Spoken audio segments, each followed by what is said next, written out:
Hola a todos y a todas. Estamos en una nueva entrevista, una entrevista de la revista Gaceta Sanitaria con profesionales de la Escuela Andaluza de Salud Pública ante esta pandemia del COVID-19. Y hoy tenemos una entrevista muy interesante. Están con nosotros Josep Figueres y José Ramón Repullo.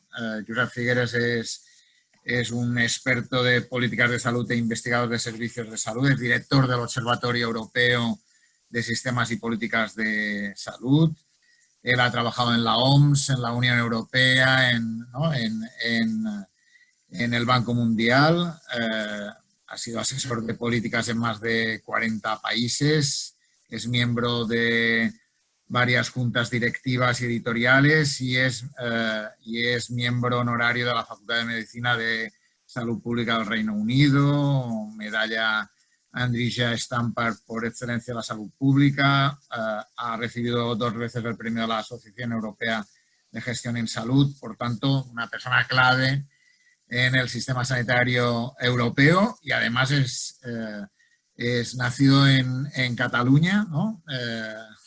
Y por tanto, de por acá. José Ramón Repullo es profesor de Planificación y Economía de la Salud en la Escuela Nacional de Sanidad, director técnico de la Fundación para la Formación de la Organización Médica Colegial. Es una persona conocida, tiene un blog de culto sobre Repu Nómada, reflexiones en el recodo del camino.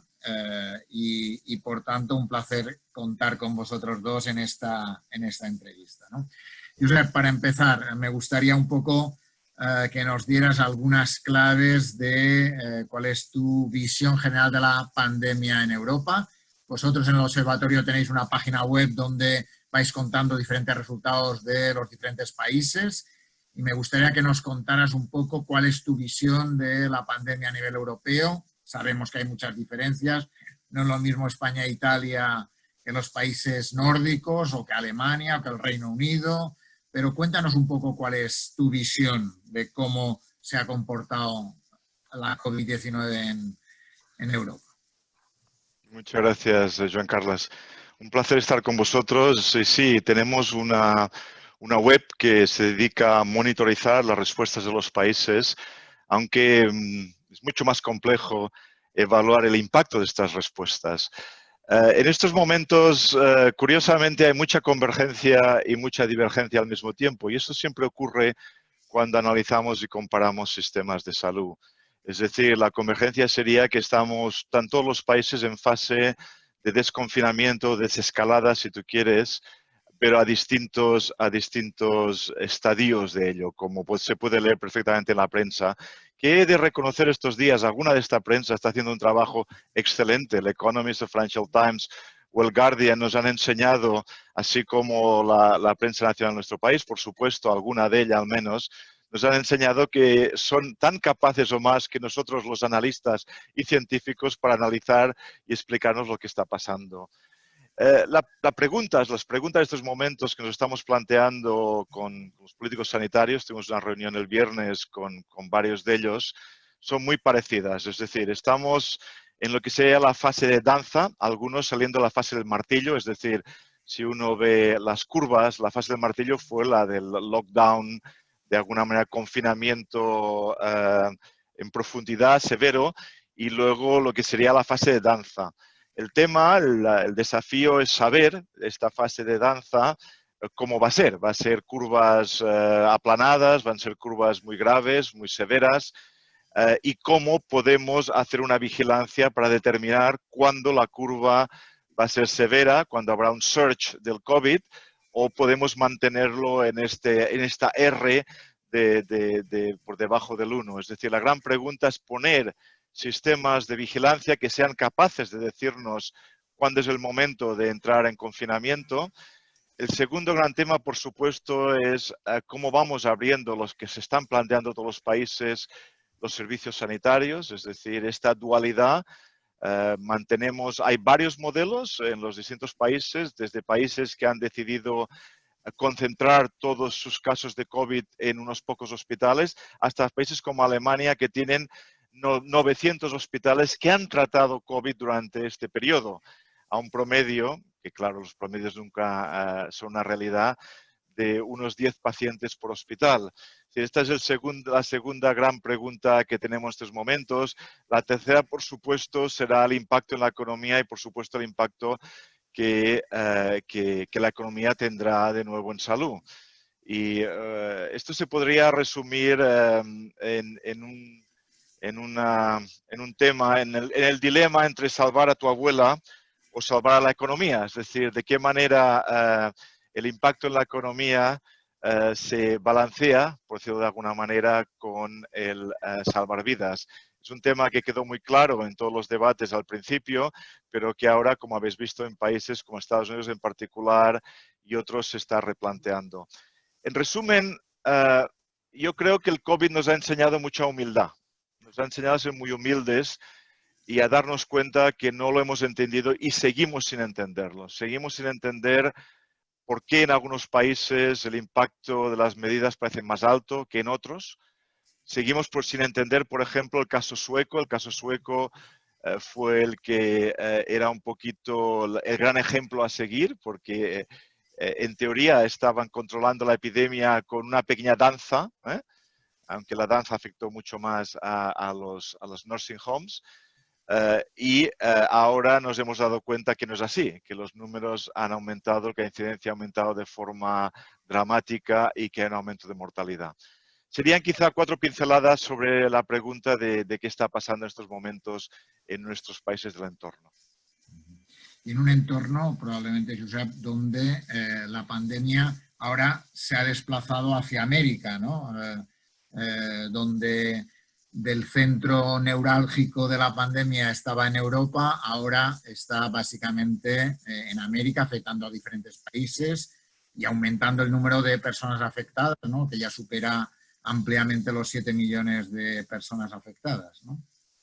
Sí, pero no solamente en América. En América, claro, en América del Norte y América del Sur. El caso de Brasil, por ejemplo, es escandaloso. Y el caso más preocupante es del continente africano y India. Es decir, en India estamos viendo un aumento muy, muy grave y severo en países como, en ciudades como Mumbai, que como sabéis tiene los slums más grandes del mundo, de 6 millones de habitantes. Esta es la parte que más preocupa en estos momentos, pues las condiciones de vida, de hacinamiento, etcétera, son un caldo de cultivo, obviamente, para la transmisión del COVID. Ripu, ¿cómo hacemos una visión de España, ¿no? ¿Cómo lo ves una persona que además has estado en la comisión del Parlamento, de reconstrucción del Parlamento? ¿Cómo ves la situación? ¿Cómo has visto la gestión de la pandemia en España? ¿Qué análisis harías ahora que ya se puede empezar a hacer un análisis de cómo ha ido? Aunque es verdad que no tenemos toda la información necesaria para poder hacer un análisis perfecto, pero tenemos ya más elementos, ¿no? ¿Cuál sería tu visión de España sobre qué ha pasado y qué tenemos que hacer para seguir bien en esta historia? Bueno, pues, primero buenos días a todos. Esta pandemia llega a España de forma muy temprana, por lo menos como en Italia, ¿no? Y por otro lado, aunque sea difícil de explicar, para la sociedad española era inconcebible que algo así nos pudiera pasar. Y este carácter de inconcebible ha retrasado las respuestas. Por otro lado, bueno, pues es verdad que teníamos una estructura sanitaria que sufrió mucho durante la austeridad, la crisis económica, que se recuperó muy poco. Prácticamente estábamos llegando al nivel del 2009, por lo tanto había habido una dificultad de reponer los recursos que se habían ido retirando y finalmente, pues por diversas razones, la capacidad de aportar los medios de protección personal o individual para médicos, enfermeras, personal, trabajadores de residencias, etcétera, condicionó que se contagiara rápidamente una parte importante de los profesionales y los trabajadores sanitarios.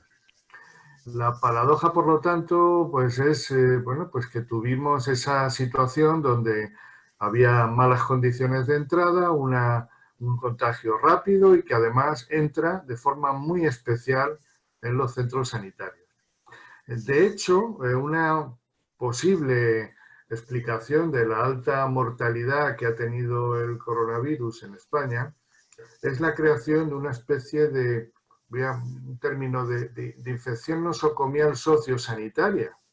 Ese ha sido el rescoldo que ha, digamos, incendiado muchos pajares. ¿Por qué?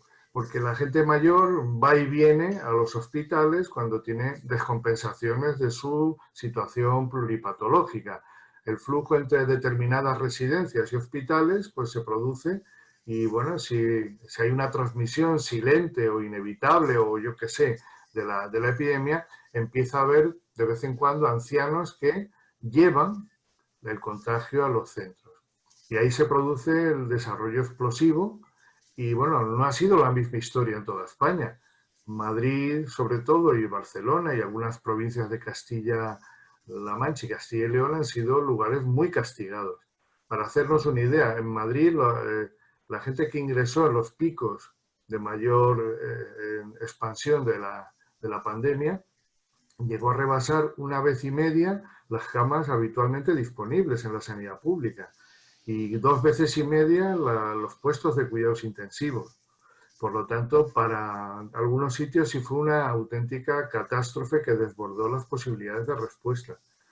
Esto junto con otros temas. Bueno, la curva se ha aplanado, es verdad, y lo que queda pues es bastante enfado en el mundo sanitario, bastante resentimiento. La población, yo creo que con rapidez quiere olvidar la pesadilla. Es lo que pasa al acabar todas las guerras. Lo que pasa es que esta guerra, como se ha señalado, pues no ha terminado. Y yo tengo la sensación de que el mundo económico está presionando de una manera muy fuerte a recuperar la normalidad, porque las dos palancas, la abuela y la economía, como se decía antes, pues están ahí, ¿no? Y bueno, pues mi sensación es que ahora dependemos mucho, primero, de la capacidad de disciplinarse de la propia población y en segundo lugar de la capacidad de, ahora que salimos, aunque todavía oficialmente no hemos salido de la transmisión comunitaria, la posibilidad de volver a enganchar el control por cadenas de contagio. Es decir, que sería el método más recomendado. Yo diría también hay una ventaja. Así como hemos aprendido el desconfinamiento por etapas, bueno, pues en este momento creo que en un caso dado esos patrones de conducta nos podrían ayudar a hacer confinamientos selectivos también con una gradualización. Ese sería. Yo tengo la sensación de que ha sido un golpe muy duro. También es verdad que teníamos el sector sanitario muy abandonado. Curiosamente se han abierto, en teoría, pues un espacio para reformas o para los temas que estaban ahí aparcados, postergados, de pronto han vuelto a aparecer. De hecho, la Comisión Parlamentaria de Reconstrucción Económica y Social, pues en la ponencia sobre el sistema de salud y de salud pública, pues han surgido un montón de ideas de reforma, ¿no? Lo que no sé si es una auténtica ventana de oportunidad o un ventanuco de oportunidad. En todo caso, hay que aprovecharlo. Si me permites, Joan Carlos, hablando Sí, de la visión internacional y para realzar lo que ha dicho Repu, un denominador común en todos los países ha sido la crisis de mortalidad en las nursing homes. Y no estoy hablando de la crisis de mortalidad obviamente afectando a los ancianos, sino los ancianos viviendo en nursing homes. Es decir, entre un 30% a un 80% de la mortalidad que ha tenido lugar ha sido en nursing homes, incluso en países como Suecia, Francia, Inglaterra, etcétera. Este tema claramente era el telón de Aquiles de nuestro sistema sanitario. El tema de la mortalidad en nursing homes de alguna manera ha realzado una debilidad crónica que teníamos en cuanto a calidad, en cuanto a efectividad de estos servicios. las razones las conocemos todos bien, desde una falta de testing hasta una falta de protección preventiva, hasta una falta de calidad de los recursos humanos o una insuficiencia de los recursos humanos. En muchos países, no solo en España, pero en muchos países ha dado lugar a auditorías de lo que ha pasado en estas nursing homes y da lugar también a una reforma fundamental en estos servicios, desde hasta qué punto la descentralización o la dependencia del nivel local ha sido efectiva, hasta qué punto la formación de estos profesionales ha sido efectiva, hasta qué punto la coordinación con el sistema sanitario y quién se encarga de proveer los servicios médicos a estas nursing homes es más apropiado. Es una de las áreas que todavía argumentaría es un Achilles heel, es un telón de Aquiles a medida que vamos a pasar a la fase de danza y en nuevas curvas. Es un área que debemos estudiar en mucho detalle. Y de alguna forma, es verdad que hay muchas cosas que tenemos que estudiar, pero si tuviéramos que decir algunas cosas que tenemos claras después de estos meses de pandemia, Josep, ¿qué es lo que ha quedado claro, ¿no? Porque decías, al principio podía parecer que el modelo sueco podía ser una de las líneas de modelos a avanzar, pero luego la mortalidad sueca ha tirado para atrás ese ejemplo que podía ser de mantener la economía y al mismo tiempo poner medidas que ayudaran a parar la pandemia, ¿no? ¿Cuáles serían las lecciones que nos podríamos decir? Esto está claro y esto tenemos aún que progresar o que volvernos a examinar. Lo primero es que se han caído muchos hombres de paja, no sé si la expresión en español funciona, straw man, ¿no? Es decir, desde la utilización de las máscaras y el papel de las máscaras a la hora de prevenir la infección, hasta el papel cuál ha sido el papel del lockdown y muchos de ellos el tratamiento. Habéis visto todo el tema de el artículo en el Lancet y el posterior withdrawal del artículo. Es decir, ha sido, como he dicho antes, una experiencia de humildad para todos nosotros y nos enseña la cautela y el rigor que es parte de la salud pública y que creo que en algunos países se ha perdido. Es decir, uno de los debates que más, como os decía, tenemos conferencias de forma regular con los políticos sanitarios que se encargan de la coordinación del COVID en los distintos países. Una de las áreas que ha causado más frustración entre ellos ha sido el papel de los epidemiólogos de la salud pública y de la ciencia en soporte de sus decisiones. Muchos de ellos, y no voy a mencionar quiénes son, están realmente enfadados por la falta de coherencia, por la falta de soporte, por las contradicciones entre ellos. Que no hemos de dar la culpa solamente a nuestros salubristas y nuestros científicos e investigadores. Es obvio que en un mundo de tanta incertidumbre, los políticos sanitarios han tenido que tirar por la calle del medio, si me permitís una expresión bastante pobre, y decidir de alguna manera cómo iban a presentarlo. Es decir, en esta fase hemos aprendido a ser humildes, hemos aprendido a comunicar mejor cuál es la evidencia, hemos aprendido que la transparencia es fundamental y hemos aprendido a que hemos de ser capaces de transmitir esta incertidumbre.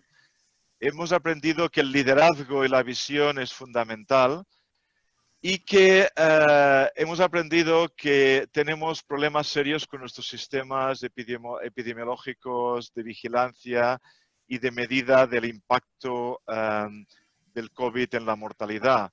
Es decir, estamos navegando a ciegas. Uno de los últimos análisis que hemos hecho en nuestra plataforma ha sido cómo medimos la mortalidad sobre el COVID en los distintos países. Esto es un tema que ha salido en la prensa, como he dicho antes, el Financial Times, el Economist, y hemos en este análisis vemos como aproximadamente entre una tercera parte y la mitad de los países están todavía certificando mortalidad solo en los casos donde hay un test positivo, no siguiendo las recomendaciones de la OMS en este caso, diciendo que cuando hay un síndrome clínico claro, debe ser certificado como causa de COVID. Con cambios durante este proceso, es decir, vemos cambios continuos en todos los países en los números de muertos causados por COVID que tienen poco o nada que ver con las medidas puestas en marcha. Es decir, nos estamos dando cuenta, como decía y repitiendo, que estamos navegando totalmente con los ojos cerrados. Incertidumbre ha sido la gran base, humildad, transparencia, ser capaz de comunicar esto a nuestra población con menos arrogancia ha sido fundamental. A partir de ahí, ¿qué son las cosas que realmente sí podemos decir? Podemos decir que el confinamiento ha sido importante, ha funcionado.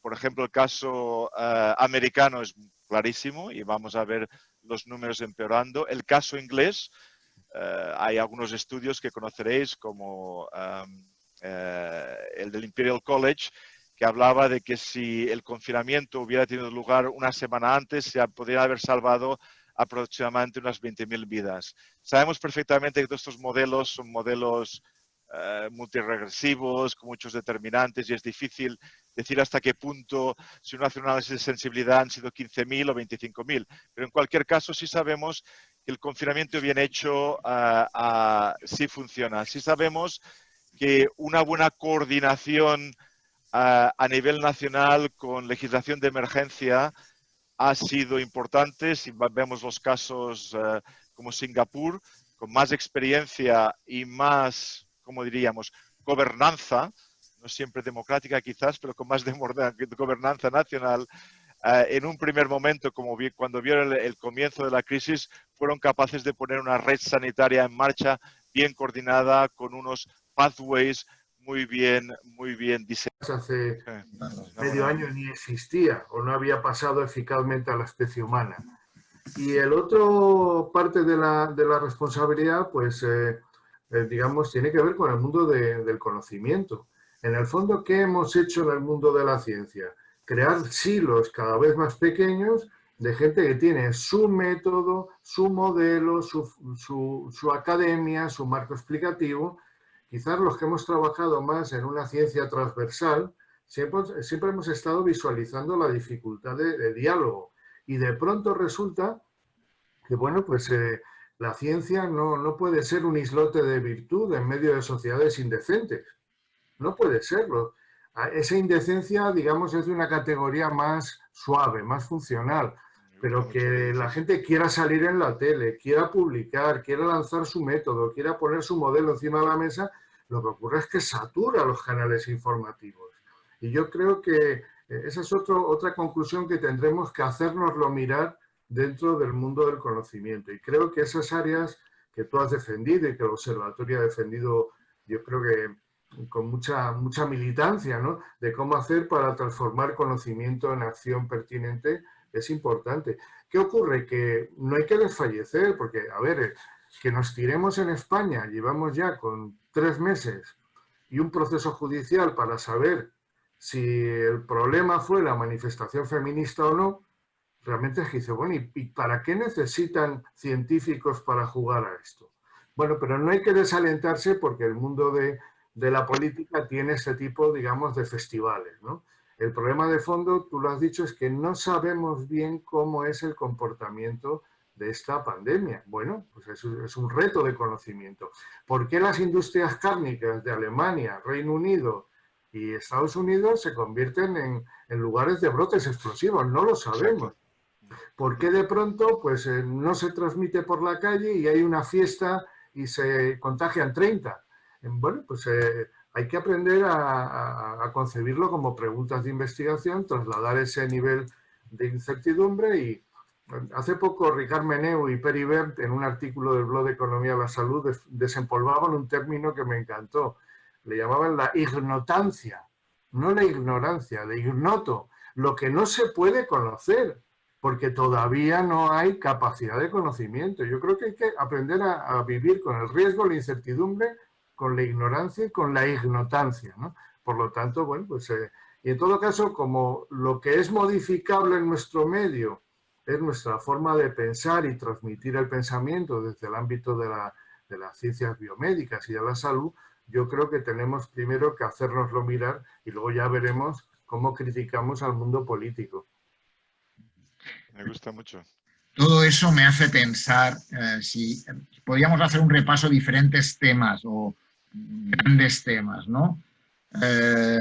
Un poco me gustaría revisar un poco la gobernanza institucional, qué papel ha tenido la gobernanza institucional, cómo han gobernado en los diferentes países.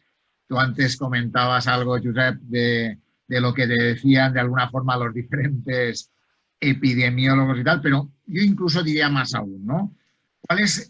¿Cómo ha respondido el modelo asistencial? ¿De qué manera, cómo ha sido, tú también decías, Repu, el hecho de el cabreo, la situación de los profesionales sanitarios, ¿no? ¿Cómo ha sido esa gestión de los profesionales en los diferentes países? Un poco me gustaría también valorar la salud pública. Antes comentábamos la dificultad de estar un poco en pañales en España. No sé cómo podríamos valorarla en otros países, ¿no?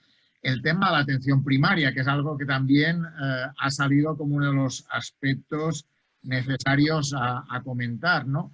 O el hecho de que las residencias hayan sido poco fundamental de muerte, al menos en España y en algunos otros países, como la necesidad de reorganización de la atención social en España y probablemente en otros países hace necesario una reflexión en ese sentido, ¿no? Empezamos un poco hablando de la gobernanza institucional. ¿Qué pensáis de cómo, de cómo es y de qué reforma es necesaria en ese sentido? Cualquiera de los dos. Estuvimos recientemente también, como os decía, en esta web. Lo que hacemos son estos policy snapshots, que algunos dirían quick and dirty. Esperemos que sea más riguroso que dirty, pero sí es quick, sí es rápido. Y uno de ellos era precisamente la gobernanza y qué mecanismos se han puesto en marcha en los distintos países. Hay varios patrones, pero hay una convergencia clara, es decir, la regulación de emergencia y el centralizar la regulación, la emergencia, la formación, la coordinación de redes. Hay muchos ejemplos, como por ejemplo, como en el área de cuidados intensivos, el poner todos los cuidados intensivos bajo un solo mando, y coordinar los pathways, los caminos a llegar a ellos, ha sido fundamental a la hora de tener camas suficientes. El tema de la gobernanza centralizada de caras a la obtención de equipos de prevención, máscaras, etcétera, ha sido también fundamental. Ha sido fundamental también a la hora de comunicar coherentemente, aunque centralizar y tener un comunicador único no supone que la comunicación haya sido coherente, pero sin duda el liderazgo centralizado y la visión coherente ha sido fundamental. Sin embargo, hemos sido cautelosos. Esto no quiere decir que la centralización haya funcionado en todas partes, primero, y segundo, que estamos hablando de un balance entre centralización de estos elementos que os he comentado con la descentralización de la gestión.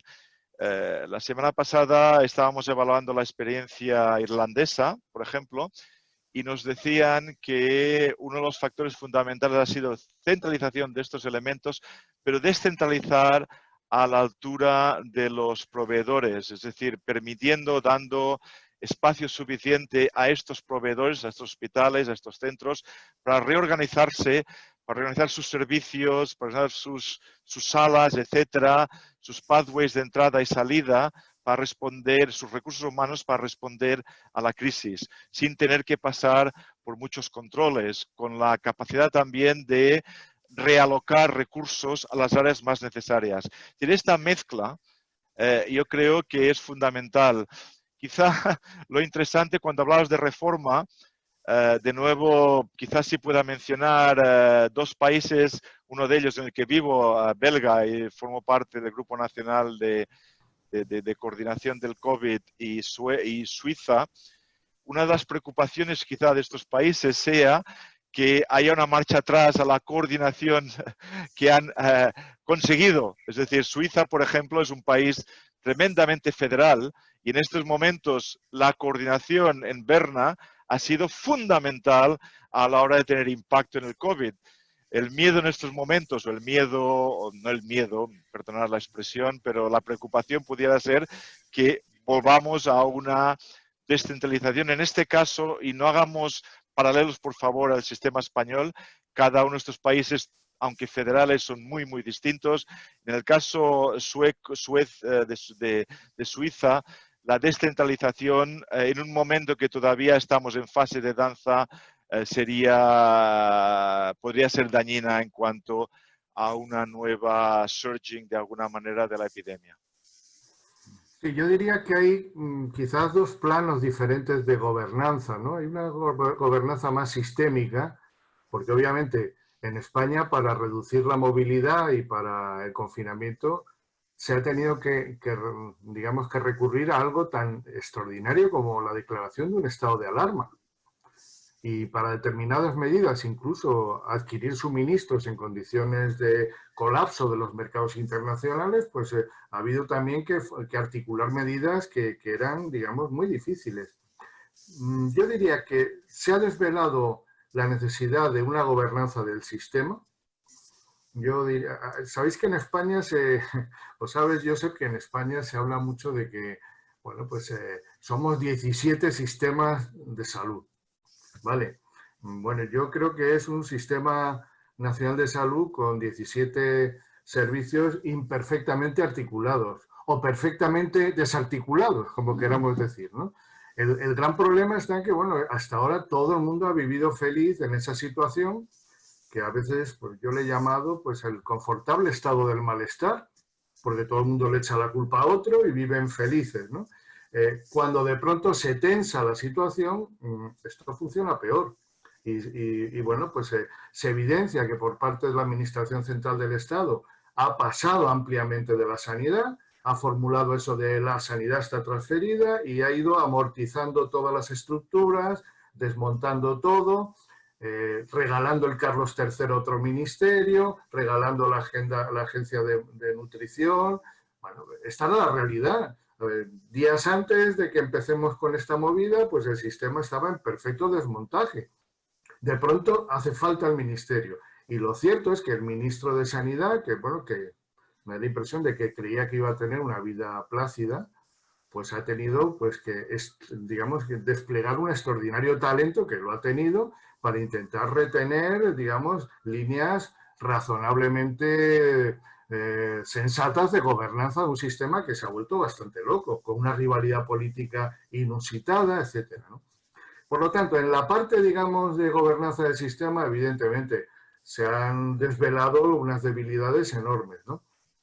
En la parte micro o meso, yo creo que tienes razón, pero la razón por la cual hemos hecho, iba a decir un bottom-up, de abajo arriba, del mundo clínico, ha sido un bottom-bottom. Es decir, es que realmente han estado solos. La alianza entre la bata y la corbata local es la que ha podido en días o en semana y media, 2 semanas, rehacer toda la organización del hospital, montar los circuitos, inventarse camas, inventarse... De hecho, la intervención voy a hablar de la Comunidad de Madrid, que me la sé un poco mejor, la intervención de hacer un hospital de campaña, que es un tema que tenemos muchas dudas los planificadores, no así la de los hoteles medicalizados, que yo creo que ha funcionado de otra manera, lo que hizo fue robar efectivos de atención primaria. Con lo cual, el seguimiento más cotidiano, más próximo, quedó pues, en unos 200 centros bloqueado. Por lo tanto, de abajo arriba fue sorprendente, pero no es tan sorprendente. A ver, la teoría del caos o de las organizaciones complejas adaptativas saben que esto ocurre. El mundo profesional, digamos, guiado por un momento especial, se reorganiza automáticamente. Y lo que tienes que hacer es ayudarle. Y de hecho se le ayudó. ¿Cómo se le ayudó? Liberando la norma de contratos de administraciones públicas para que pudieran, o sea, se desataron las manos para que pudieran funcionar, con una norma europea que también ayudó a generar la posibilidad de comprar material sin dinero, a por adelantado, etcétera, etcétera. Exacto. Por lo tanto, el balance que es, vamos a desatar las manos de los gestores, fuera las manos de función pública, fuera las manos de Hacienda, de la operativa de nuestros centros sanitarios. Esta parte es la que les va a costar más aceptar, porque, bueno, obviamente hay gente que vive de tener las manos encima de la gestión sanitaria, claro. Permíteme que haga un eco muy breve, Joan Carles, a lo que acaba de decir Repu. Es exactamente esto. Si hay una lección, ha sido que cambios que pensábamos que eran imposibles, y cuando hablamos de la inercia del sistema sanitario, de las complejidades en descentralizar gestión, etcétera, nos ha demostrado, como tú has dicho tremendamente bien, me encanta la alianza entre la bata y la corbata, han demostrado que en días han sido capaces de hacer cambios con una coherencia, un impacto, una efectividad tremenda. Esta es una de las grandes lecciones de gobernanza. Así como la visión, el liderazgo, la transparencia, sin duda alguna. Imagen gráfica que me contaban. Un intensivista reunido en un pasillo con un otorrino y un traumatólogo explicándole el balance del sodio y el potasio. ¿Vale? Me encanta. ¡Qué maravilla! ¿No? Precioso. Habría que recoger estas que son más que anécdotas, son forma de evidencia, son ilustraciones de realidades. Joan Carles, perdonas. Sí, y de alguna forma también, perdonad, y es una de las cosas que se ha hecho evidente o que ha salido en toda esta pandemia es cierto grado de profesionalismo. No sé cómo lo veis, de alguna forma, al menos en España, quien ha llevado a cabo los grandes cambios ha sido más los profesionales que los gestores, en muchos casos. En algunos me decían, incluso algunos profesionales decían, con cierta sensación de que en algunos centros, no quiero generalizar porque sería equivocarme, pero en algunos centros donde quienes tomaban las decisiones, quienes marcaban los protocolos, quienes hacían los cambios eran los profesionales, con cierto abandono gestor un poco obnubilado por la pandemia que tenían encima. No sé cómo si ha pasado en otros países, cómo lo ves tú, Repu. Sí, a ver, yo también rompería una lanza por los gestores locales, los de primera línea de batalla. En realidad hay que ser muy canalla para no responder bien cuando la situación se sale de todos los cauces. Y yo creo que se arremangaron, hay muchos que se contagiaron, que se implicaron a fondo. Ya diría otra cosa de los gestores a nivel de servicios de salud, en la parte esta que llaman de broma politécnica, ¿no? Donde, bueno, pues en parte son directores generales sobrevenidos o viceconsejeros de fantasía, con nombres. Toda esa parte se quedó paralizada, no sabía qué hacer. Y luego un poquito más tarde empezaron a tener miedo de si les iban a meter un juicio por esto o por lo otro, que es el otro tema. Pero yo diría que fue bastante más fácil de lo previsto la conjunción entre profesionales y gestores de primera línea. Hablo sobre todo de directores médicos, de directores gerentes, de directores de enfermería.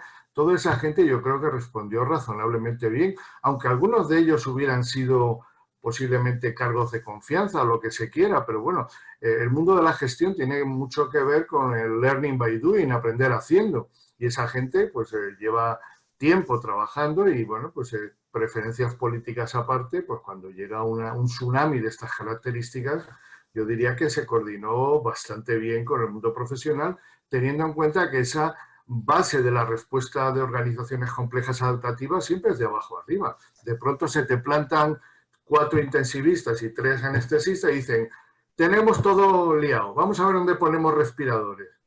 Haz el favor de buscarnos aparatos de ventilación, no sé qué, y lo organizan porque se organiza. Sí, yo he sido director de un hospital y en la vida pues siempre pues tienes un componente reactivo a la propia dinámica de los problemas. Y en eso en general trabajan, yo creo, con cierta solvencia.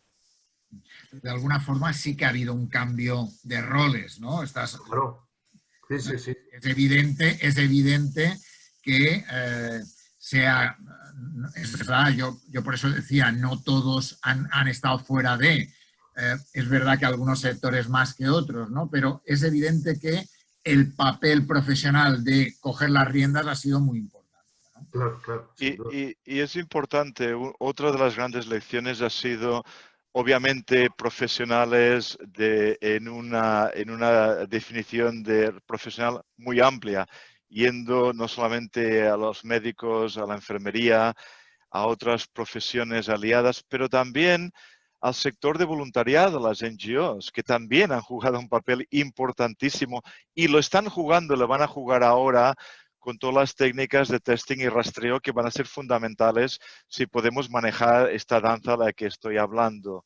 Es decir, ha sido una experiencia ver cómo estos skill mix, estos equipos, trabajo en equipo, que ha sido tan debatido si era posible romper las barreras profesionales, hemos visto rompiendo todas las barreras y trabajando de lado a lado entre estos profesionales y en muchos otros países. Tenemos muchos ejemplos recogidos. Pero permíteme también romper una lanza no solamente por los gestores locales, pero nacionales.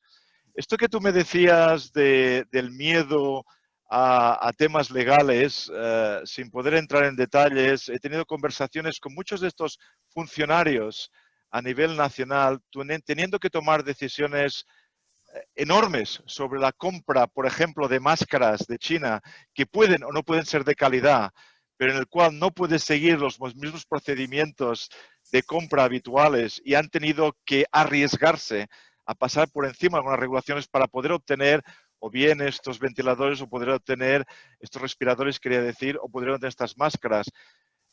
Estos profesionales han trabajado y actuado en niveles de incertidumbre enormes, tomando decisiones que con la evidencia que tenían eran las mejores.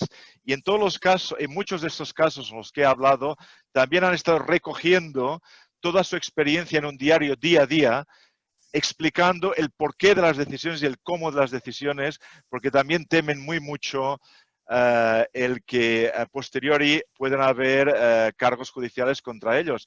En algunos de estos casos, sin poder mencionarlos, han tenido que ir al Tribunal Constitucional para ver si las decisiones que estaban tomando estaban en contra de los derechos humanos de este país, del país del que estoy hablando.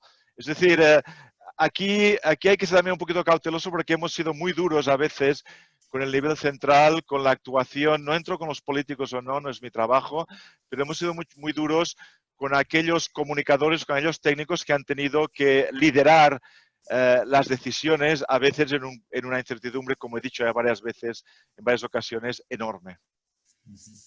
Sin duda alguna, estoy completamente de acuerdo. De todas formas, antes, Repu, hablabas del cabreo profesional en toda esta historia, que de alguna forma va ligado a la falta de EPIs, a la situación un poco de estar en una posible infección. En España hay más de 52.000 profesionales infectados, ¿no? De alguna forma.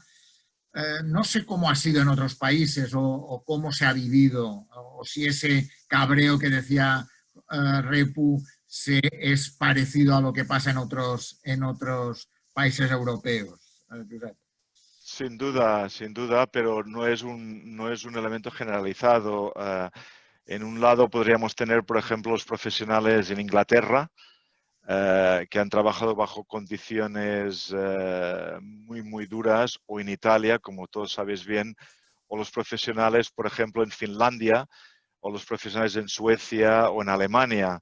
En Alemania con muchas camas. De hecho, si me permitís una anécdota, un buen amigo mío, quizá la pueda mencionar, el profesor Reinhard Busse, un experto en Alemania que estuvo defendiendo y está defendiendo durante muchos años la necesidad de reducir camas y tener una provisión coste efectiva, ahora está siendo criticado dado que se ha atribuido la efectividad de la epidemia, de la respuesta a la epidemia en Alemania al número de camas.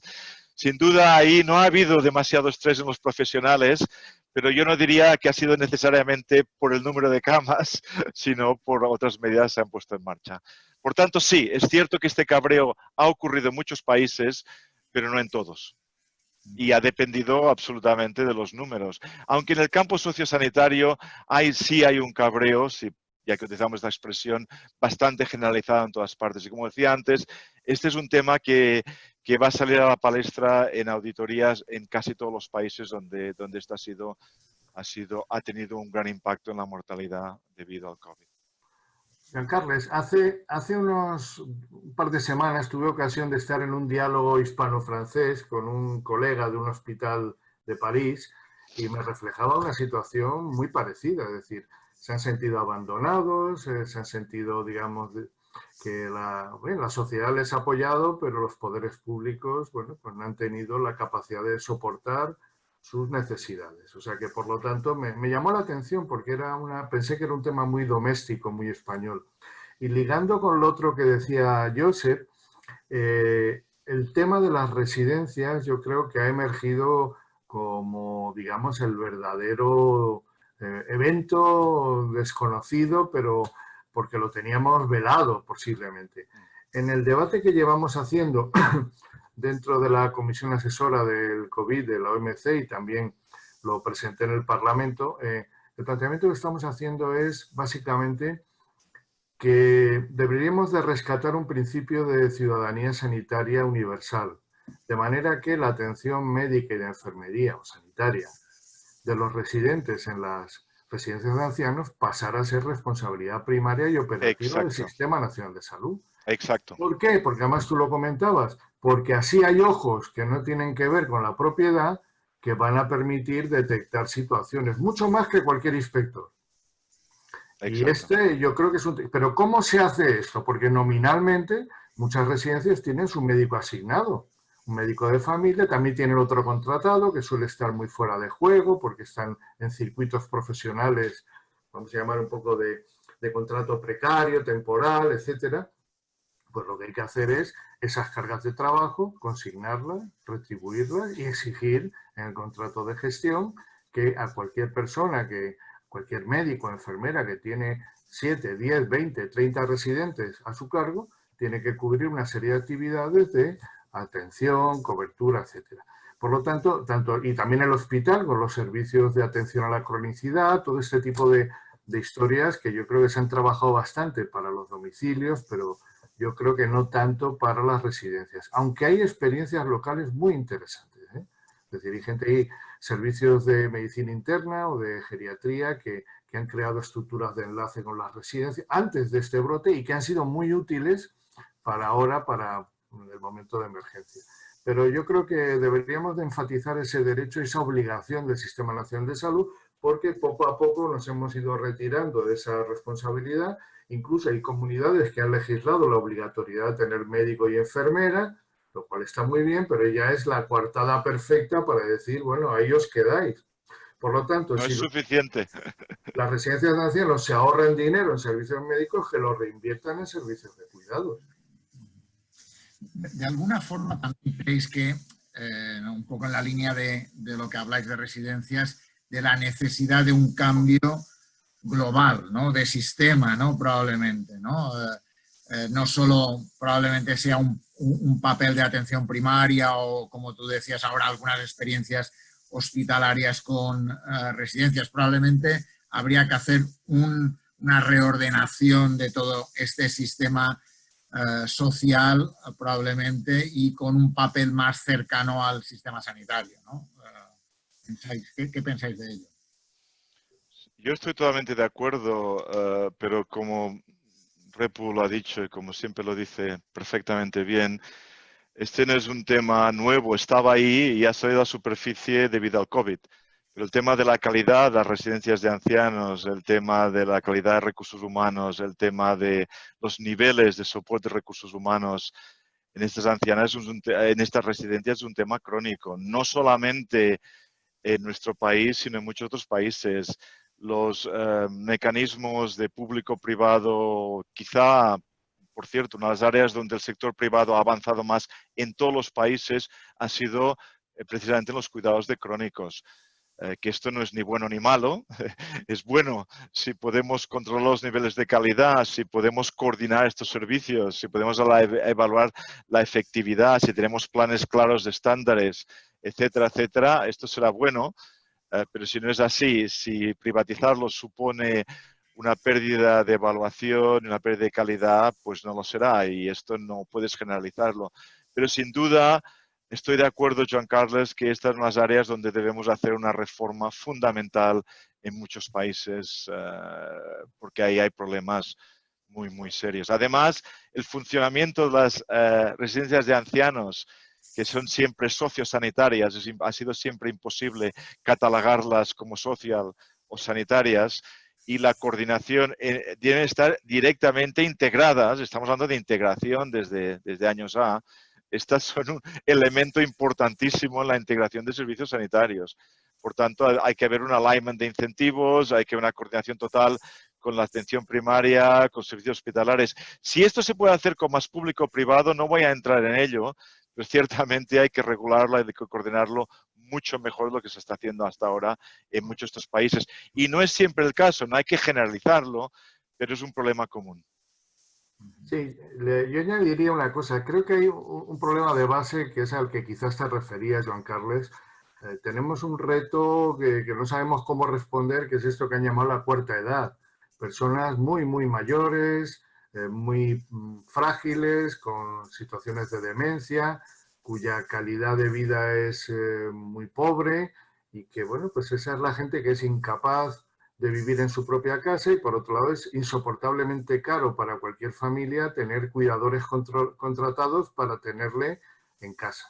Y este sería un sustrato de personas que plantean un reto, hace que cualquier visita a una residencia parezca lugares, digamos, enormemente duros, porque lo son, porque, bueno, es un aparcamiento de gente, pero claro, ¿y dónde ubicas tú? Por lo tanto, la calidad de trato de esta gente, o por lo menos de cuidados, es un elemento importante de cómo una sociedad se quiere ver en el espejo. Pero, por tanto, es un debate social que tiene que ver con los recursos que quiere dedicar.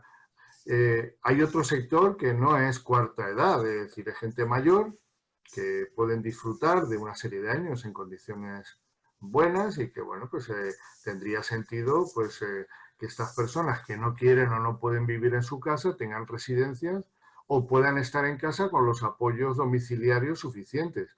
Claro, cuando este debate lo tenemos en los países del sur de Europa, es diferente a los del norte. En el sur de Europa, para que una hija lleve a su madre a una residencia, tienen que pasar cosas muy grandes y se siente fracasada y con culpa. En los países del norte es una opción razonable que se toma incluso por los propios residentes o pre-residentes de manera...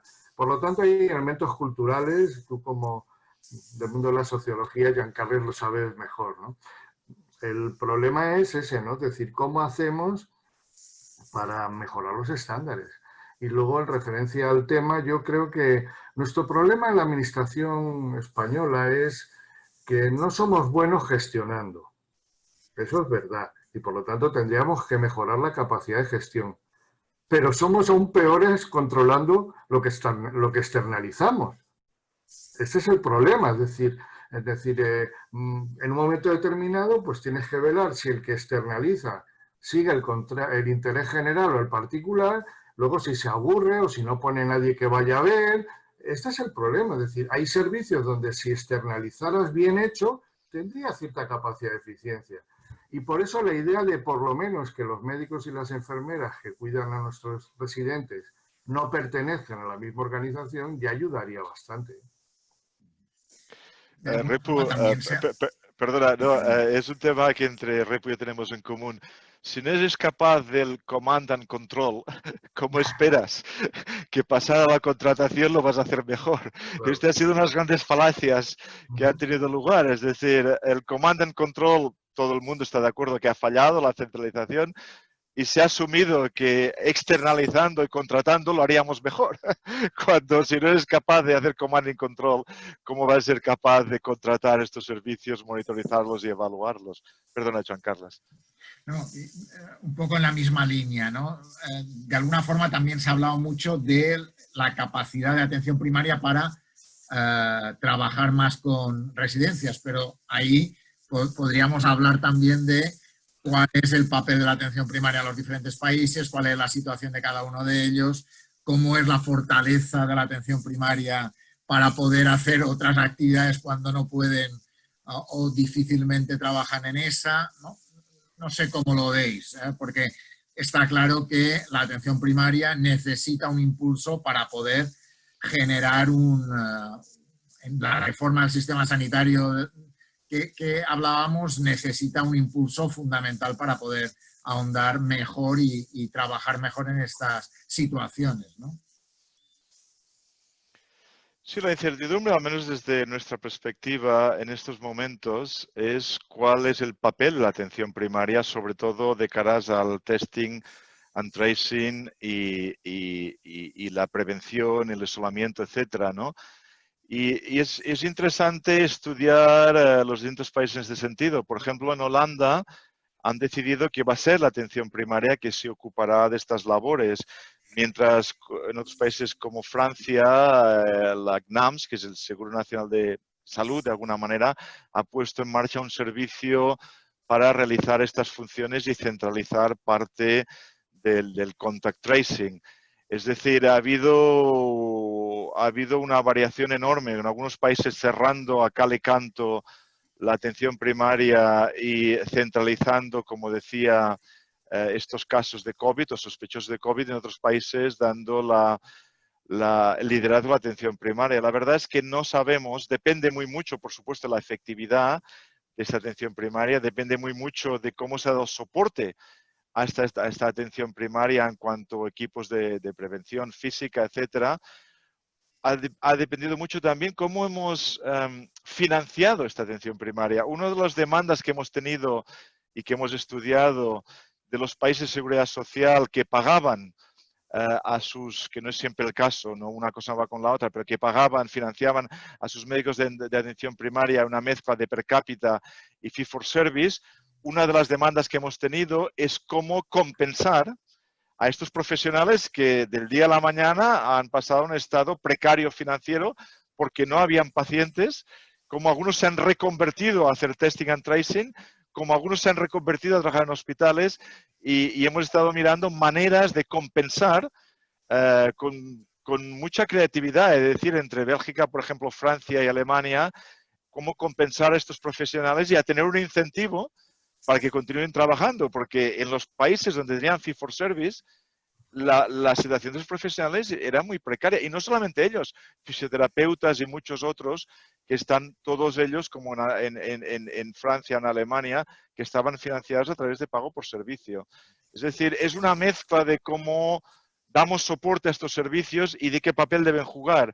Y ahí la verdad es que no me atrevería a dar recomendaciones hasta qué punto debiera ser la atención primaria, que sea el primer punto de entrada en casos sospechosos de COVID, en posibles futuras curvas, o debamos de descentralizarlo. Hay un debate bastante importante entre los dos modelos. No sé, seguro que Repu se lo ha estado mirando, al menos en nuestro contexto. Sí, yo tengo pocas dudas en el caso de España, es decir, porque la capilaridad de la atención primaria llega a todos los rincones y esa es una ventaja competitiva para microbrotes familiares, vamos, para pequeños emergentes, ¿no? La salud pública depende en cada comunidad autónoma. Hay lugares que es más potente y pueden mandar un equipo a un hotel, a un lugar donde ha habido una fiesta, una empresa, y esos serían brotes menores, pero que harán falta pues trazar 50, 100, 200 personas. Por lo tanto, quizás es una combinación de ambas. Yo sí creo que en atención primaria, donde se ha abandonado mucho la atención comunitaria, o sea, la orientación comunitaria, el cuidado de residentes, las urgencias, la tarea de visita domiciliaria, esto se ha ido abandonando hacia una mayor comodidad de trabajo de oficina.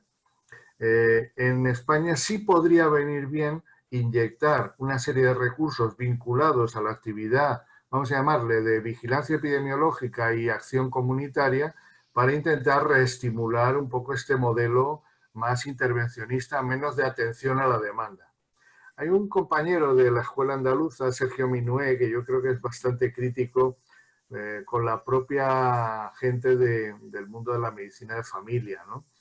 Pues quizás un poco lo que está ocurriendo en España es que la cohorte pionera que montó la reforma de la atención primaria, pues está empezando a amortizarse. Y ellos, pues realmente fueron muy voluntaristas, porque era una época, digamos, de mucha motivación política, ¿no? Y ahora la nueva gente que llega dice, bueno, pero ¿cómo es esto? Que yo tengo que entregar mi vida por la patria sin nada a cambio. Y esto ya se entiende peor, porque no hay esa conjunción épica, lírica de la época, ¿no? Y yo creo que lo normal es lo de ahora, no lo de antes.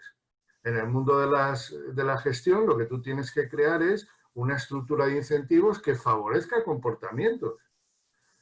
Comentaban hace poco que cuando llegaba la gripe a Francia, pues los médicos liberales trabajaban como cabrones. Pero, como creo que lo dicen ellos también, hacían el agosto en invierno. Ganaban mucho dinero que le permitía luego tener un...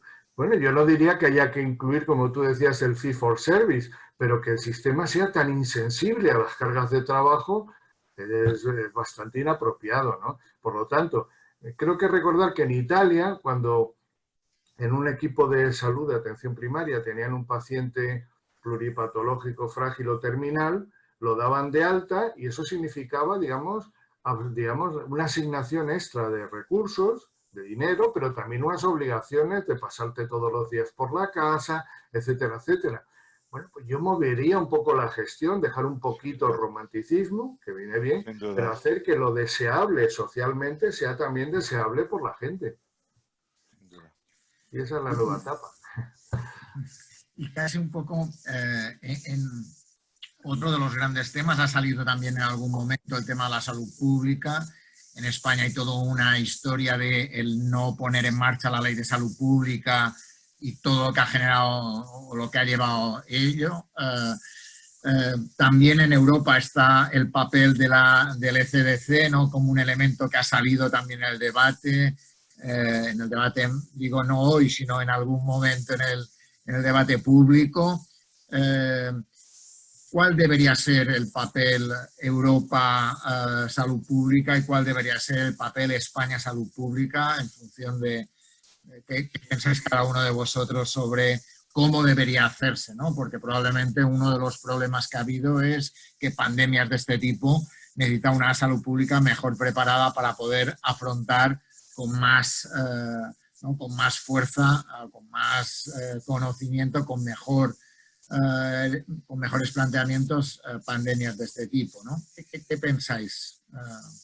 Me da igual quién de los dos empieza. Josep, empieza tú si quieres, Repu. Os voy a leer un párrafo de la Ley de Salud Pública cuando planteaba hacer un centro estatal de salud pública, ¿vale? Artículo 47. Pero en la disposición adicional cuarta decía, sin que pueda suponer un incremento de los créditos presupuestarios. Esa es la manera en la cual funciona la administración pública española. El dicho clásico es que no se debe, que para hacer una tortilla hay que romper huevos, pero para la administración pública española se pretende hacer una tortilla sin romper huevos, sin sartén y sin aceite. Esto es lo que nos piden. El mundo, digamos, del BOE se vuelve en una especie de juegos florales que sacan una serie de temas, se entretienen con competencias, pero a la hora de la verdad, bueno, puede que haya inspiration, pero no hay perspiration, no hay manera de generar, digamos, movimiento. Por lo tanto, bien, el debate tiene que ver con gente. La salud pública necesita gente bien formada, bien posicionada. Y bueno, pues en algunas comunidades ha ido mejor que en otras. El Ministerio de Sanidad ha quedado desarticulado prácticamente desde el enero de 2002, cuando se inició la transferencia. Por lo tanto, yo, si hay que rescatar alguna idea, sería montar de verdad una agencia, digamos, o un centro estatal de salud pública, porque habiendo gente, porque talento hay, ¿eh? Por lo tanto, hay una generación de gente joven, pues con un nivel quizás muy habituado a trabajar en silos, pero esos, poniéndoles juntos, acaban desarrollando historias, ¿no? El otro problema es que la mayor parte de la gente de salud pública vive, por definición, en las direcciones generales o las agencias autonómicas de salud pública. Y ahí la condición es funcionarial. Y esos funcionarios cobran mucho menos que la parte de salud pública que está en los hospitales o en los centros sanitarios, que son estatutarios, tienen carrera, tienen, bueno, tienen hasta una bata que ponerse, que son las oficinas no se la ponen. Por lo tanto, tienes que crear estímulos para fijar esa plantilla y luego, claro, en la salud pública faltan más perfiles. Hacen falta físicos, químicos, ambientalistas y tampoco es fácil con la ley de función pública atraer ese tipo de perfiles nuevos al mundo vamos a llamar, de las estructuras de coordinación. Yo creo que hay una tarea importante de reconstrucción, pero una parte importante es organizativa. Y acabo con una cosa más doméstica. Cuando yo hace un montón de años, creo que en el año 92, me incorporo a la Escuela Nacional de Sanidad, en aquella época éramos el doble de personas de la que somos ahora. Bueno, si esto es una manera de construir conocimiento y hacemos el doble de cursos, ¿vale? El problema es ese, ¿no? Es decir, necesitamos tomarnos en serio que las cosas ocurren cuando se ponen los medios congruentes con los resultados esperados. Bueno, hace poco también el debate fue de si la Escuela Andaluza de Salud Pública debía de meterse en un consorcio con otras cosas muy distintas. Es una pena que este modelo de escuelas haya perdido fuerza, quizás por una mala comprensión del modelo Bolonia, donde la universidad es la única que se ha quedado con la legitimidad de la formación. Pero bueno, en todo caso, más que por Bolonia, ha sido por desatención y abandono, digamos, de los responsables políticos e institucionales, ¿no? Yo lo tengo muy claro. Estoy de acuerdo. Muy brevemente, además, añadiendo lo que has dicho, ciertamente este será el telón de Aquiles de resurgencia que pueda haber del COVID, es decir, la fortaleza de la salud pública, la coordinación en este testing, rastreo, etcétera, va a ser muy importante. Va a ser muy importante, uno de los estudios que hemos hecho de estos Quick and Dirty también, es cómo fortalecer esta capacidad atrayendo otros profesionales para ser capaces de poner esto en marcha. En muchos de nuestros países no hay esta capacidad, no existe para poder hacer el testing y el rastreo como deberá de ser. Es decir, este va a ser sin duda la Achilles heel ahora, fortalecer estos servicios. Quizá concentrarme en un debate, Joan Carles, que ha sido el papel de Europa. Es un debate en el cual se ha maltratado mucho a Europa. No voy a hablar de la OMS ahora, aunque quizá también podríamos, siendo mi propia organización, pero se ha maltratado muchísimo a Europa, tildando a Europa, a la Unión Europea, a la CDC de inepta, inadecuada para responder en algunos medios de comunicación, no en todas partes, de responder a la crisis. Ahí hay una contradicción en términos enormes, es decir, todos sabemos sobre subsidiariedad y todos sabemos que el espacio de Santé, el espacio que tiene la Comisión Europea, tiene el ECDC para gestionar, coordinar, informar, transparencia sobre estas crisis es muy, muy limitado.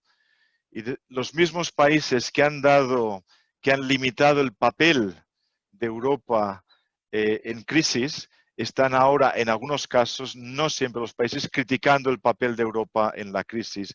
Y de alguna manera, como se ha dicho en muchos casos, haciendo Europa de chivo expiatorio. Y podríamos hablar de muchos ejemplos. Por ejemplo, en lo que es procurement. Es decir, si los países hubieran llegado a un entendimiento, habrían tenido una capacidad de compra enorme a la hora de competir con las compras de los americanos que iban con el cheque en la mano, literalmente, dicho por algunos colegas, algunos compañeros que trabajan en la Comisión Europea. Es decir, atados de pies y manos a la hora de tomar decisiones en la compra de respiradores o en la compra de protección física. El papel del ECDC, que tiene un papel puramente de evaluación de riesgo, pero no de coordinación de respuesta. De nuevo, otra organización que no estamos aprovechando. Como diría una compañera en salud pública que conocéis muy bien, Isabel de la Mata, Principal Advisor al director regional, al director de Santé, de la Comisión, muchas veces ha dicho que tenemos más información sobre los animales en Europa que cruzan fronteras que sobre los individuos. Invertimos más en certificados de salud de los animales que invertimos en los individuos. Otro tema es la comunicación y la transparencia. En este sentido, un gran avance que hubo y que espero que se repita fue los Country Health Profiles, no sé si lo conocéis, que hicimos entre la Comisión y el Observatorio, perdona, entre la OCDE y el Observatorio para la Comisión, en el que por primera vez la Comisión se asociaba a un ejercicio de provisión de datos, de benchmarking, de análisis, etcétera. Debemos, es decir, es un public good que la Comisión pueda jugar un papel muy claro a la hora de transmitir, de proveer a los países con benchmarks de cómo están haciendo este trabajo. De hecho, la Comisión es parte de nuestra plataforma, pero los Estados miembros no le están dando el espacio necesario para jugar un papel que es absolutamente necesario en Europa. Y ahí esta contradicción es muy dolorosa cuando uno la ve de cerca. No darles las herramientas y al mismo criticar a la Comisión por no ejercer con estas herramientas que en realidad no tienen. Sí, absolutamente de acuerdo. Yo creo que es injusto. En todo caso, si damos un pasito para atrás, ese juego de dividir perfectamente en un principio de subsidiariedad y lo que haces tú, lo que hago yo, este modelo, digamos, reparto competencial está bien, salvo cuando te enfrentas a realidades altamente complejas, donde lo que dominan son competencias multinivel.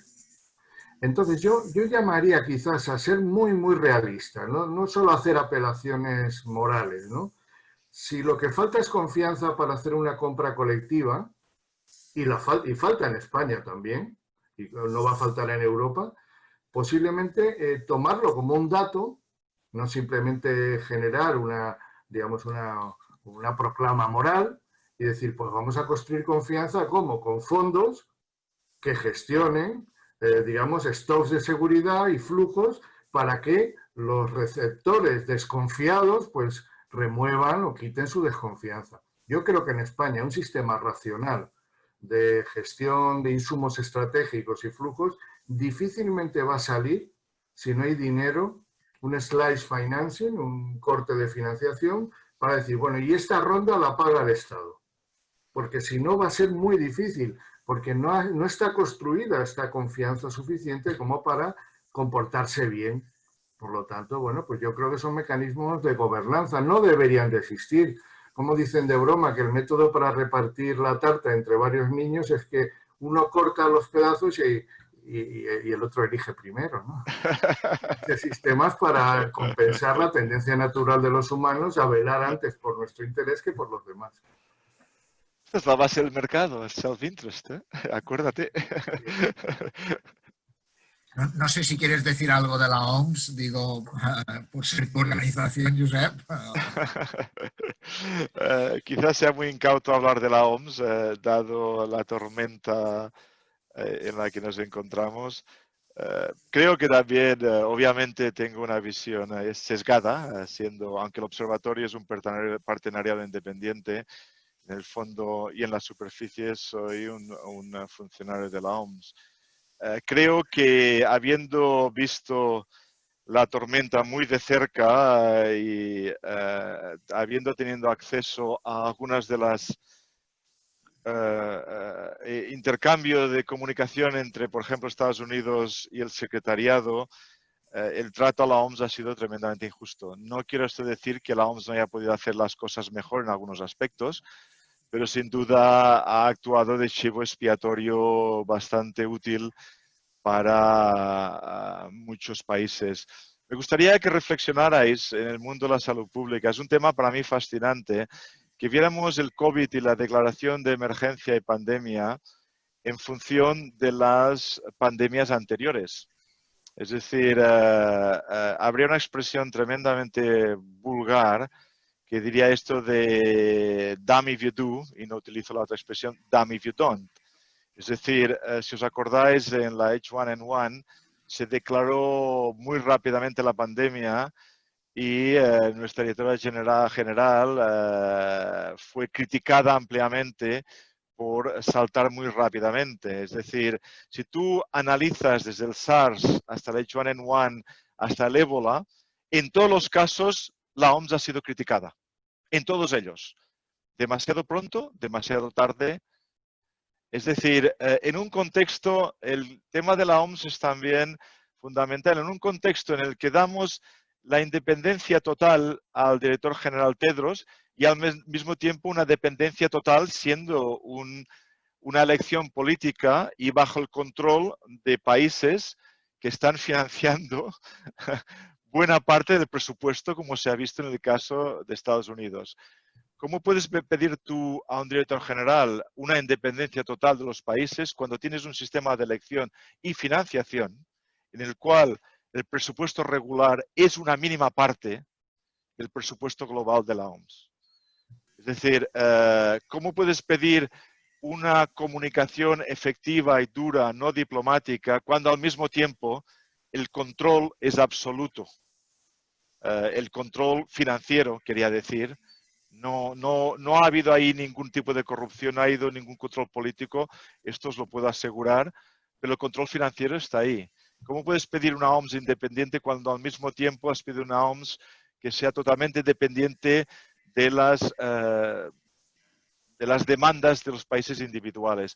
Hay una contradicción fundamental que cuando criticamos a la OMS no nos paramos a pensar. Y os rogaría que hicierais un análisis de cuál ha sido la respuesta de la OMS en todas las pandemias y en casi todos los casos, con la excepción de Brundtland, que criticó a China desde el primer momento por no ser transparente, ha sido la OMS criticada. Y fijaros que Tedros fue diplomático e inteligente, entendiendo que quizá China no era tan objetiva y transparente como debía de ser, pero que lo había sido muchísimo más que en cualquiera de las otras pandemias. Y por tanto, el papel de un buen director general era reforzar este comportamiento, más que criticar. Y esto no es una opinión de la OMS, quiero resaltarlo por si acaso, sino muy personal de Josep Figueras, un ciudadano de la OMS. Esta no es la oposición oficial de la OMS, por favor. Sí, de alguna manera también estos organismos multilaterales son un pequeño sumidero de entropía, ¿no? de otras instancias políticas que descargan culpas, responsabilidades, y lo que Exactamente. ocurre es que Chivos. eso lo anulan como organismo capaz de dirigir situaciones de crisis, ¿no? Pero bueno, en fin, yo diría que también esto va en un contexto donde el mundo pues, ha tenido en este siglo XXI un renacimiento pues, del pensamiento mágico mítico, de los terraplanistas, de la gente que ve conspiraciones por todos los lados. No hay que hacerles mucho caso, pero también hay que saber que están presionando y que entonces pues, son capaces de movilizar a veces muchos recursos para poner patas arriba los debates públicos, ¿no? Y en ese sentido, bueno, pues hay que tener mucha sangre fría y mucho aguante para mantener el timón en condiciones, digamos, de agravios muy personalizados, ¿no? Es decir, o quizás también ver poco las redes sociales, porque te envenenan bastante el ánimo. Un poco para terminar, ¿qué añadiríais? ¿Algo que no hayáis dicho y que os apetecería decir? ¿Algo que pensáis que debemos saber el resto de los humanos y que no habéis dicho? Un poco ya para cerrar esta conversación, que ha sido un placer tener con vosotros dos. ¿Algo que añadirías, Repu?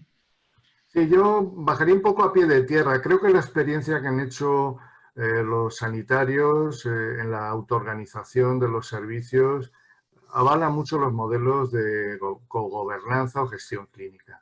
Con un poquito de impulso y dejando desatar las manos de los gestores de primera línea, creo que bueno, pues, algunas de las características más robustas del modelo español pueden florecer.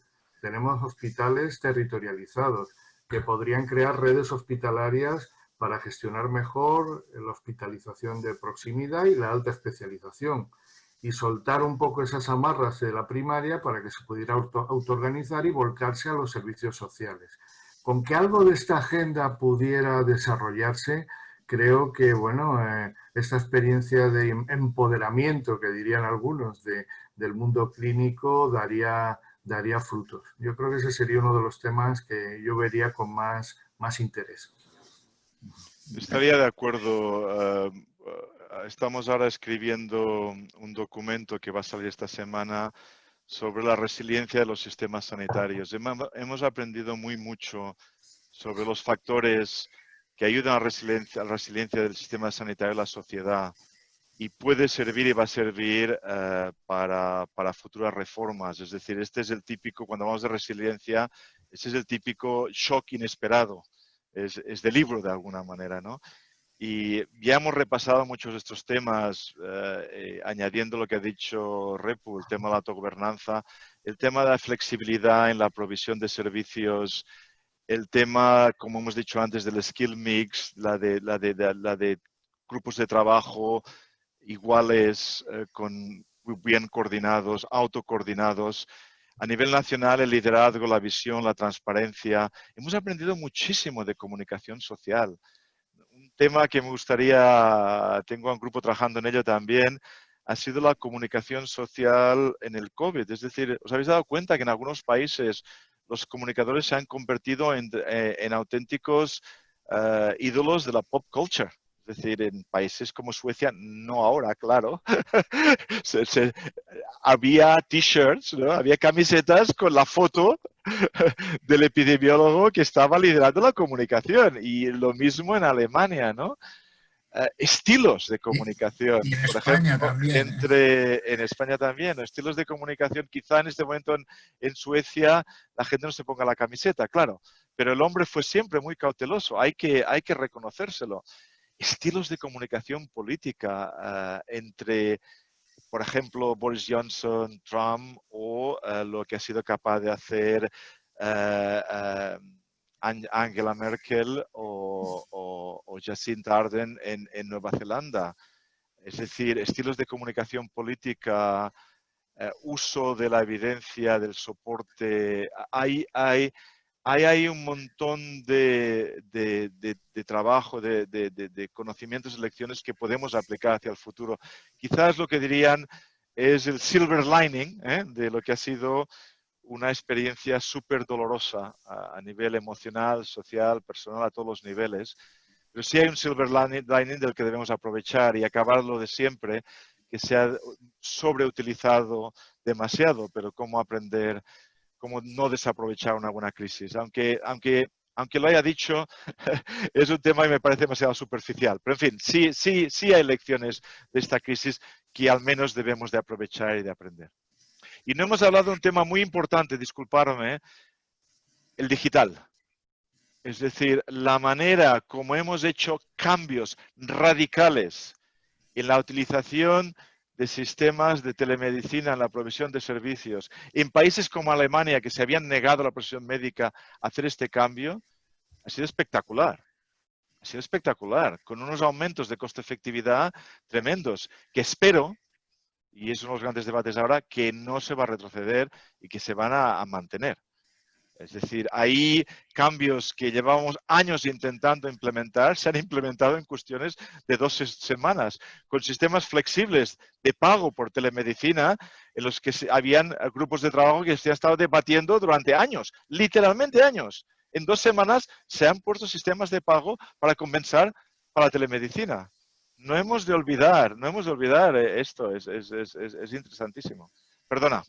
Hemos agotado Bueno, más que sí, más el tiempo. no, sin duda es un tema fascinante y es un tema que he dicho miles de veces y dices, ostras, y luego somos capaces de hacerlo en nada, ¿no? Que por tanto, bienvenido sea, veremos cómo se asienta, ¿no? Que no es poco, pero sin duda alguna, yo creo que, aunque no lo hemos tratado mucho, yo creo que está muy bien que lo hayas sacado y os agradezco a los dos este tiempo de conversación inteligente, de gente muy preparada como sois uno y otro, y que para mí ha sido un placer oíros y estar un buen rato con vosotros oyéndoos y ayudando a esta conversación. Gracias de parte de Gaceta Sanitaria y de los profesionales de la Escuela de Salud Pública, y os recuerdo que el miércoles tenemos una sobre comunicación. Tenemos 2 periodistas que nos van a analizar también el papel del mundo de los comunicadores de los medios de comunicación, cómo han trabajado, pero también cómo se ha hecho la comunicación desde su perspectiva. Estaremos con el director del diario.es, Nacho Escolar, y la periodista de El País, Milagros Pérez Oliva, que analizaremos este próximo miércoles cuál es su visión de la comunicación en esta pandemia. Muchísimas gracias, Josep, muchísimas gracias, Repu. Un placer haber estado con vosotros dos. Gracias. Gracias a vosotros. Hasta luego. Gracias. Hasta pronto. Adiós. Nos vemos.